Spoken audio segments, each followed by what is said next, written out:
Shores of Malibu where the waves are pumping, to the Great Wall of China, and back to the streets of Los Angeles where the UFC is coming. We are live. This is It's Time Radio, the show where we talk about what you think about but may be afraid to voice. Don't worry, we will voice it for you. We talk about all of it on It's Time. I'm here with my co-host, my producer, TJ Santis. TJ, it's been one heck of a week since we spoke last week. The fires are still raging here in Los Angeles. I'm not full of positive news other than what the UFC brings to Los Angeles on Saturday night. The death toll is now up to 25 in the fire. Yeah. You got to understand something, that there's thousands, over 5,000, 6,000 homes, whatever the situation is, they're going through the rubble. And I'm sorry to say, and tragically, the thought to even think about that they're going to find more. Not only that, but the wildlife that's been lost amongst everything else. We all know people that have lost homes, or people that know people who lost homes. The 6 degrees of separation are extreme. Authorities have been called in to investigate arson as starting these fires. Arson brings 12 months in jail, but in the case of, death and destruction, the way it's happened, these a-holes, whoever they are, if they are, would serve more than decades. Personally, I think they should be tried like homicide and subject to the death penalty. Sorry. Yeah. It's so ridiculous to and for those even. For those of you not against capital punishment, this is just I just what I'm trying to say is I want the extreme thing thrown at them, which is not going to solve anything for the horror and the apocalyptic situation going on here in Los Angeles. Well, you would hope that something like that, Bruce, would help the fact that maybe someone wouldn't do this again in the future. Do you know what I mean? Because the idea of making an example out of someone is so that you deter others from ever thinking that that's okay. And I don't know if every single fire has started due to arson. I've heard reports, but what I will say is there's undeniable proof that people have been out there trying to start fires even after these fires have already been started. You know what I mean? There's videotape of it. And I don't understand. Like, what is wrong in your life that you got to go and try to cause that harm to so many others? That's a whole psychological analyzation that needs to be taking place. But, even going to another extreme, we're dealing with looters. They've even had one looter in Malibu that was dressed up as a fireman that they arrested. I mean, what sick personalities these people are. Yeah. I have absolutely no sympathy. I know during the riots, looters got shot. Again, I'm just for extreme punishment. I don't know how else to send a message. And, when I talk to my friends that have lost homes, even if they go back, my one friend has 2 homes in the Palisades. One was lost. The other, she's pretty sure, is still standing. But there's going to be smoke damage, and you'll be living in a community that literally, if you've seen the pictures and the videos that are out there, you're living in almost like a World War II bombed out city. Yeah. And it's going to take years to be reconstructed. 2, 3, 4 years. Just the aftermath is yet to be seen of all of this. Right now, the wind started surging again and fires started picking up again. I even had one of my friends had to stay at my home this weekend because they were on evacuation, just really on the outskirts, waiting any minute to hear that their house was going to go up. Yep. It's hard to imagine. A lot of people have been through a lot of horrific things in their lives, but it's hard to imagine what a fire is or something to this magnitude. Same with a hurricane and floods and all the other things take place unless you go in them or in them. And I don't wish it on anybody. I really don't wish it on anybody.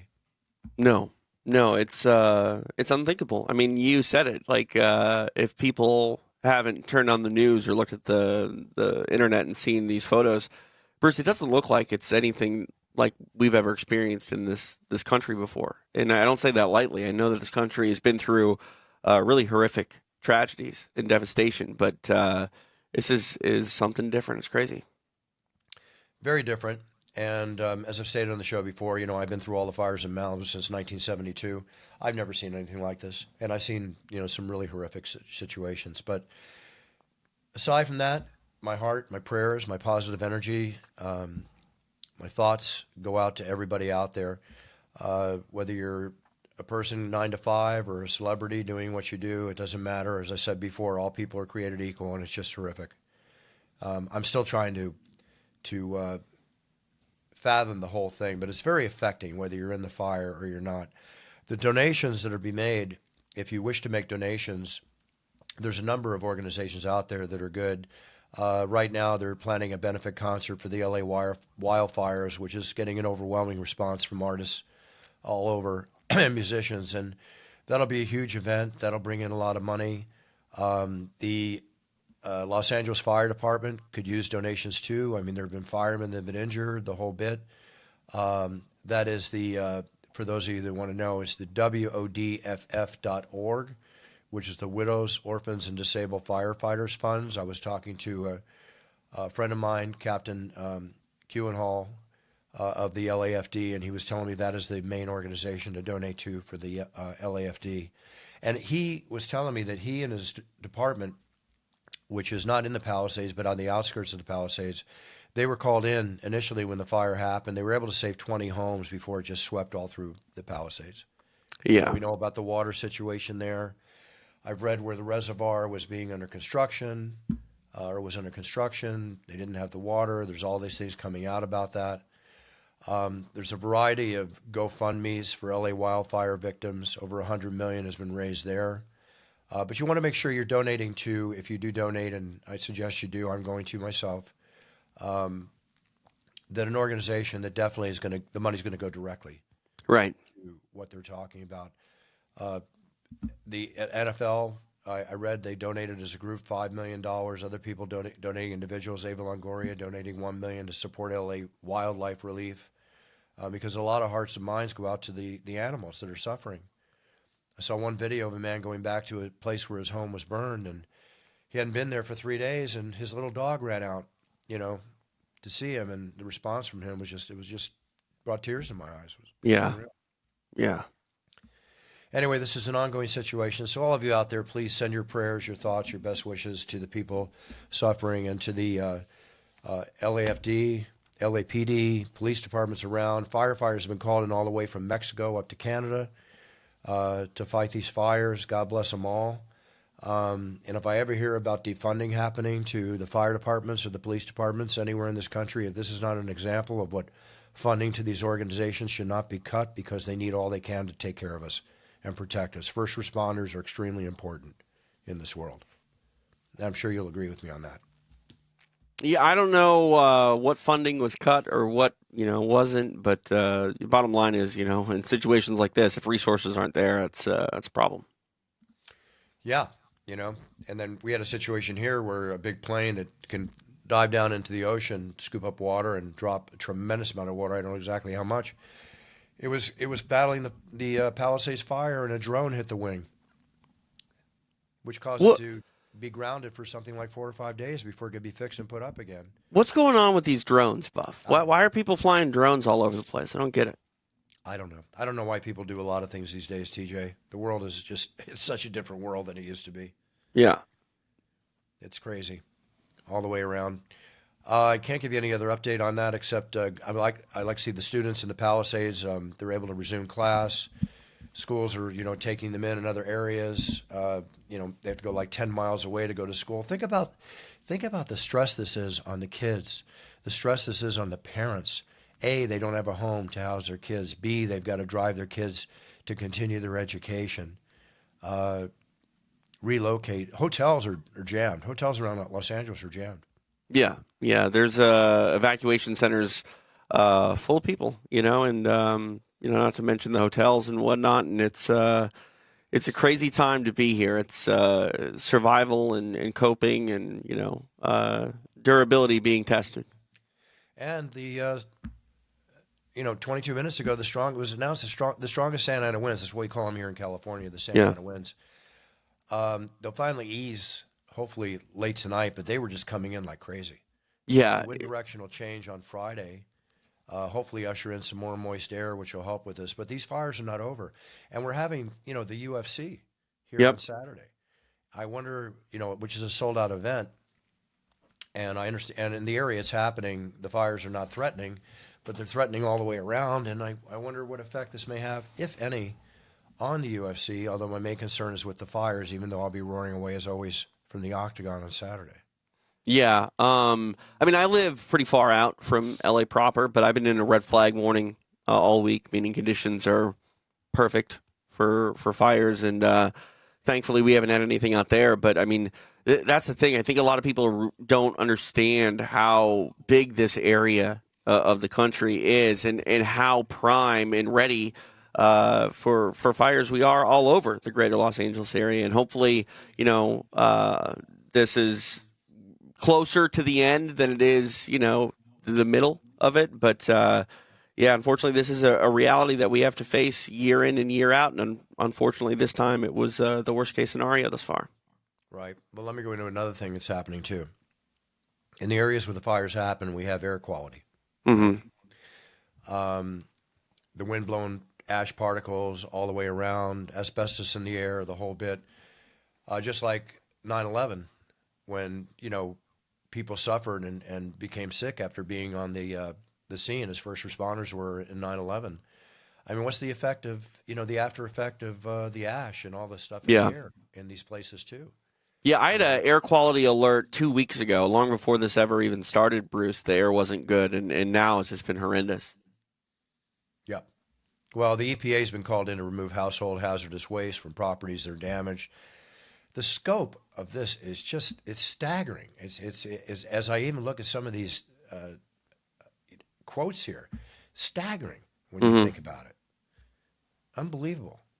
So anyway, I can go on and on and on. I don't mean to start off the show with such negativity, but this is what we're at, and this is what we talk about in this time. This is the reality of the situation that we're in. Yep.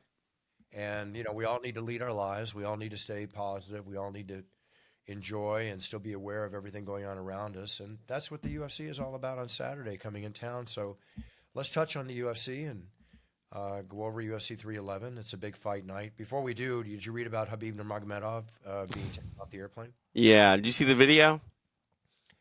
No, I did not, but I read about it. So, I mean, I've talked to Khabib, the way he can communicate, which he speaks English well, but maybe somebody doesn't grab it at first, How do you take on that? Even if they didn't grab it at first, by the time he's actually removed from his seat, he's left no doubts that he has a fine handle on the English language. And, I don't know what happened preceding, the recording, starting, but everything that I saw on the tape, it just seemed like the people on the plane that wanted him off were being pretty unreasonable. And, I don't know. I think if I'm on a plane and I know Khabib Nurmagomedov is sitting in the exit row in case I need him for an emergency, I'm going to feel pretty damn good about, getting through that emergency. But for whatever reason, they were not comfortable with him there, and I don't understand it. Well, if they know who Khabib is, I certainly would want him on the plane. He's as good as any air marshal if anything happens, that's for sure. Yeah. So, anyway, tough position for Khabib. He was very polite about it. He didn't. He was classy when he didn't need to be, Puff. Yeah. Well, and I guess, we talk about that all the time about, how you feel like these athletes in those positions need to be role models. Well, he dotted every I and crossed every T when it comes to, being that high road taking individual. I've never found Khabib to be anything other than just courteous and to everybody around him. Yeah. Except maybe Conor McGregor. Hey, what was this thing last week with him and a live thing that was going on? Was that between the two of them, or was that just Khabib's camp? Did you see that? I have no idea what you're talking about. I mean, here's the thing: the whole beef between Conor and Khabib, it's so far in the past and so settled. I don't understand when people have things pop up. Normally, I just think it's clickbait. So yeah, I avoid it. I just don't know what to believe anymore. With AI and everything, it's getting ridiculous. The AI stuff is ridiculous, Buff. You are 100% correct. Yeah. Well, let him try something with me and see what happens. So, anyway, another story in this ever-changing technological morality world in which we live in. Yeah. Sure. All right, let's talk on the positive. Let's talk about UFC 311. We got Islam Makhachev against Arman Sarukian. Tough fight. Arman, number one contender. Islam, an absolute beast. Arman, an absolute beast. No guarantees in this fight anything can happen. Yeah, no, it's going to be a phenomenal fight. But the bottom line is right now, Islam is the best pound-for-pound fighter in the world, outside of John Jones. And we'll see if that continues. I mean, he still has so much to prove. when it comes to what his legacy and reign is really going to be all about. This is a must-win for him, obviously, if he wants to try to supplant anyone in front of him as being the GOAT. He's got a long ways to go, in my opinion, but so far so good, and I believe that there's going to be a lot of questions answered come Saturday night, and we'll see what's up. Exactly. Co-main event, Umar Nurmagomedov, Merab Dvalishvili. Another tough fight. Number 2 contender going for the belt against Merab. Again, these are 2 very tough fights. I'll tell you one thing about this card. I definitely got to work on the names. Not that I don't have them down, but there's a lot of names. Oh, yeah. This one's going to be a test for you. I've been tested in the past very strongly, but looking forward to this fight. I mean, you might not have the John Jones, like for the non really dedicated UFC fan to watch, but you got to understand these are big names still. These are this isn't a hard sell for anybody, I don't think. I think you have Islam, who I said is number 1, number 2 pound for pound fighter in the world, in my opinion. Not to mention Merab has been such a proven and dedicated contender. Now that he's a champion, we're going to see what it's like when he makes that walk as the reigning and defending, and we'll see if he rises to the challenge. It's 2 really solid title fights coming your way this Saturday. Absolutely. And don't take anything away from Umar. Oh, absolutely not. With a name like Nurmagomedov, he's got to be good. Exactly. Plus, he doesn't want to be kicked off the plane on the way home, so he's got to be good shape. all kidding aside. Light heavyweight division, Jamal Hill against Georgi Prochaska. Georgi's a beast. I saw the story on him where he sat inside a room or something in the dark for 3 days without food, and I've seen other things that he's done. I mean, he really tests himself, this guy. Yeah, he's a martial artist, man. He believes in a lot of the aura and chi. I mean, let's not forget he was very dead serious when he told Alex Pereira not to use any magic in their fight. He believes that Pereira can summon spirits. He's cut from a different cloth.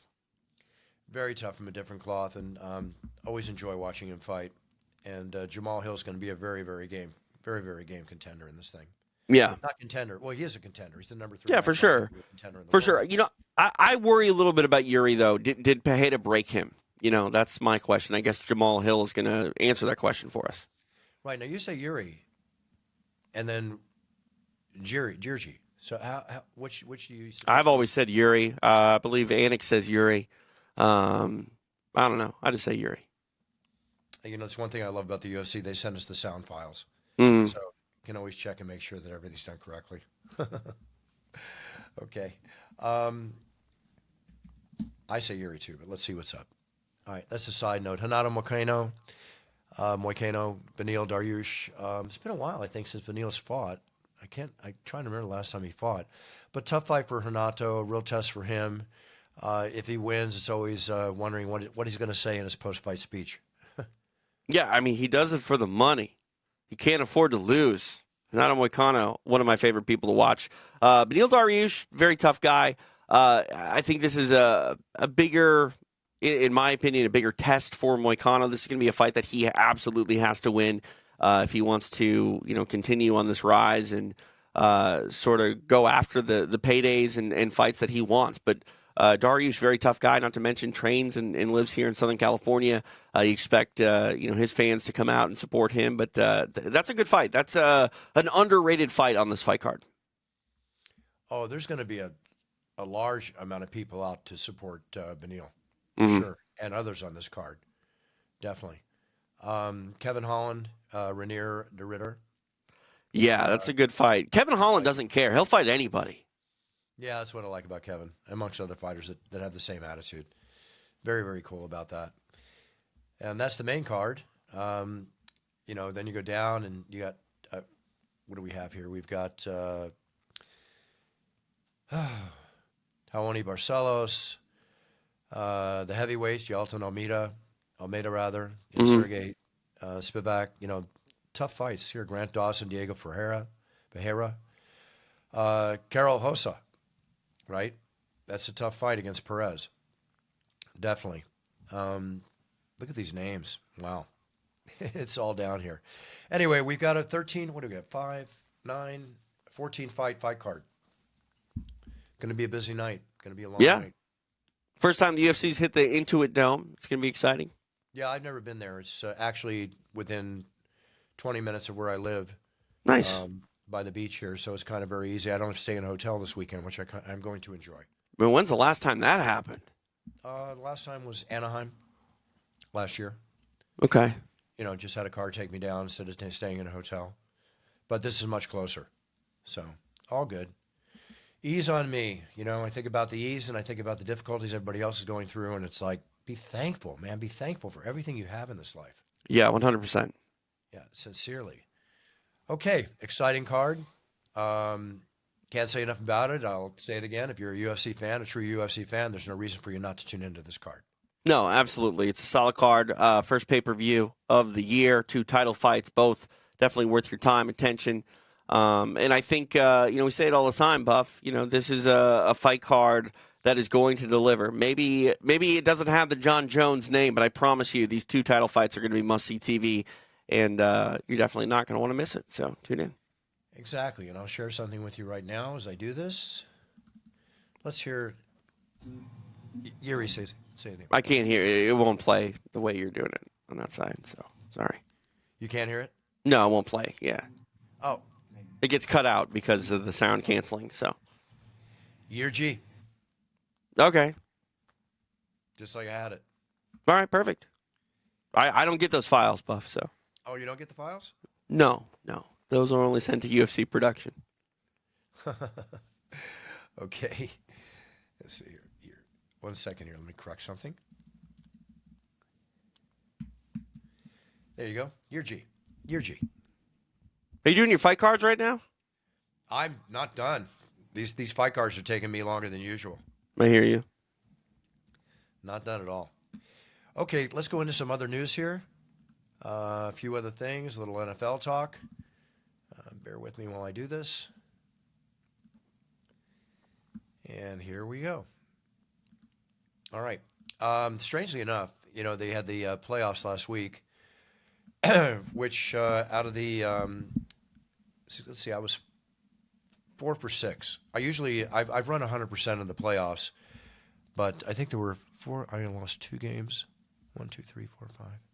Yeah, 4 for 6. So good game. So this week coming up, last week rather, in the NFL, there was an NFL player for the Philadelphia Eagles. He was on the sideline, reading a self-help book during the playoff game, which he was seeing, I guess, on TV. Okay. It became the top-selling book on Amazon. Interesting. Yeah, it's called Inner Excellence, Train Your Mind for Extraordinary Performance and the Best Possible Life, written by a writer named Jim Murphy, who's a former professional baseball player and performance coach. This sounds like a scene out of a movie. Yeah, isn't it? Like a comedy. Like, I need some help. Let me pull out the self-help book. I'm going to go score a touchdown. Yeah. Interesting. Well, we got the Houston Texans playing the Kansas City Chiefs. Kansas City Chiefs are 7.5-point favorites. I think the Chiefs will win this game very strongly, so I'm going to go with the Chiefs. You got the Detroit Lions and the Washington Commanders coming off their game last week. Detroit off a week layoff, as is Kansas City. Detroit has to win by 10 points. I would say go right with Detroit. Don't bet against Detroit. You got the Rams against the Eagles. Eagles -6. Of course, I'm emotionally tied to the Eagles, so I'm going to take the Eagles -6. And you've got the Ravens -1 against the Bills. Like both teams, not about our liking from a betting standpoint. I will tell you to take the Ravens -1. There's a very good chance that they're playing at the Bills, but I just think the Ravens are going to squeak by on their way to possibly appearing in the Super Bowl. And we'll see how my Eagles do. All right. So exciting football. Got the college championship coming up next week. Notre Dame and Ohio State. Ohio State is a 8.5-point favorite. That's a lot of points in a championship. That is. So I don't really have a favorite there, but I would definitely go with Notre Dame plus the points the way they've been playing. For sure. And let's see here. Oh, let's congratulate Ronda Rousey and Travis Brown. It was a couple weeks ago, but they had a new baby girl. Yeah. Good for Ronda. Very cool, Ronda. Could you imagine? Could you imagine if you were a potential significant other to one of their kids, and you got to come over and meet the parents, and it's Ronda Rousey and Travis Brown? No, thank you. That's terrifying. What would it be like with Boss Rutan's kids when somebody comes up to pick up one of his daughters, right? Oh my God! I mean, I don't think that they come up with dowries anymore. You know, the whole like gift packages to marry somebody. But if I had to impress Boss Rutan, man, if I came from money, I'm coming with a new car. Yeah. Here's an interesting story. This is I don't want to call it stupid as a stupid does. I just feel bad for the person, but this lady in France. Mm-hmm. She's a 53-year-old woman married to a millionaire at the time. She fell for a scam in 2023. At one point, she sent a large chunk of money to the scammer who claimed he needed money for cancer treatment, and she believed she was having a relationship with Brad Pitt. How do people do that? I mean, the power of the internet, Buff. Like it's one of those things where if you allow yourself to suspend your disbelief, the internet will have you believe absolutely anything. And well, I was just going to say, I believe if you went to the average person, even this person that fell for it, if you went to them and said, hey, did you hear about this story? They would go, I would never fall for anything like that. And then sure enough, they do. It's crazy. It's crazy. And the fake, allegedly, the guy that posed as Brad Pitt, basically said that he couldn't use his own cash because he was tied up in a divorce with Angelina Jolie. Sorry, I don't mean to laugh. It's horrible. And people fall for this stuff all the time. I forget there's a name for these kind of scams. I mean, mind-blowingly insane fraud. I don't know what else to call it. But again, I understand you're being sympathetic. You don't want to say stupid as stupid does, but my goodness, like, at least get a video from the person that says they're Brad Pitt to be like, hey, I'm Brad Pitt. Yeah. Oh, it's called catfishing. Catfishing. There you go. Yeah, I saw that movie, Catfish. I didn't. Not bad. Not bad. It's pretty good. They had a whole spin-off TV show, all sorts of that stuff. But yeah, and then this happened to that player who actually played for Notre Dame. Speaking of Notre Dame a moment ago, the Manti Te'o. You remember that? The fake girlfriend? Yeah. And a lot of people thought he was faking, and it wasn't. He was kind of the victim of this whole sort of scam. And yeah, I don't know. You know, my father always said to me, Buff, that old adage, believe nothing that you hear and only half of what you see. And man, with AI, like we were talking a moment ago, just don't believe anything. Just don't believe a damn thing. Don't believe a damn thing. Just believe what's real. You know, like the saying goes, don't believe it till it's signed on the dotted line. All right. I got to get going here. Got a lot of stuff to do. I got to work on these cars, get these things done, get a little workout in amongst everything else going on. Yeah, get some linguistic stretching, Buff. You're going to have, I mean, Saryukin, Makachev. We don't even know how, I don't even know how to say Yuri Prohaska, apparently. I'll get it down. You know, the good thing is that we'll all be in tune. I'll be in tune with Anik. He'll be in tune with me and DC. And oh, yeah. Look, and somehow you'll screw up Kevin Holland's name. If you make a mistake, it'll be something it'll be the easiest one, but you won't make a mistake. No. I have in my career. Never say never. But, you know, that's the thing. You'll nail all the hard ones, and then, you know, you'll bite your tongue on Kevin Holland by accident. I always said the toughest ones are the single syllables, like Frank Trigg and Mike Swick and all that kind of stuff. I believe it. Kudos to Mike Swick coming back from his cancer. Yeah, what a great story. Yeah, great story. He looks fantastic. He's a great guy. Always appreciated and high respect for Mike Swick and all he does at his Muay Thai camp over there in Thailand, which is phenomenal what he's built. Phenomenal. I'd love to visit that. Go train with him a little bit. That'd be awesome. That's a bucket list. I got to do that someday. All right, do it. All right, TJ, let's sign off. Yeah, so this Friday in Commerce, right here in Los Angeles, Commerce Casino, Tom Loeffler brings Hollywood Fight Nights back to town. The King of L.A., Omar Trinidad, is fighting in the main event, defending his WBC Continental America's featherweight crown. You can tune in live and exclusively on UFC Fight Pass. I'll be on the call with Pearl Gonzalez, and we're going to be hanging around in town this weekend for the big UFC, doing a watch-along somewhere in L.A. I don't know exactly where, but if you want to come out, follow me on Instagram at TJ DeSantis. We'll get you all the details there. And you can come in, and if you can't be in the Intuit Dome, you can hang out with me and Pearl. Very cool. Very cool. All right, everybody. New Year started off strong.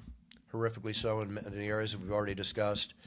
Again, before I say anything, my heart, my prayers, my best wishes, my thoughts, my positive energy, everything goes out to all the families, everybody affected by these fires. And all I can do is just hope that whatever the best thing that come out of this comes out of it for everybody.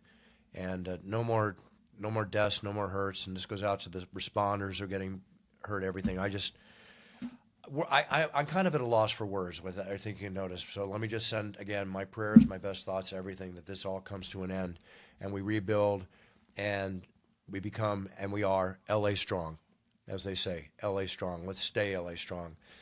All right, everybody, send your positive thoughts and your best wishes. I wish you all the best. Thank you again for all the video and audio orders coming into brucebuffer.com and my Cameo site. Even the positive wishes that are going out and the different messages that I'm doing. I really enjoy filming all those for you. So with that being said, stay positive, set your goals, write them down, stay on that yellow brick road to your future here in this year 2025 to be the best you can be, because then you're winning. And that's what we all wish you are, is winning. So big cheers and no fears forever from TJ and I here at It's Time Radio. Thank you, everybody. Buffer out.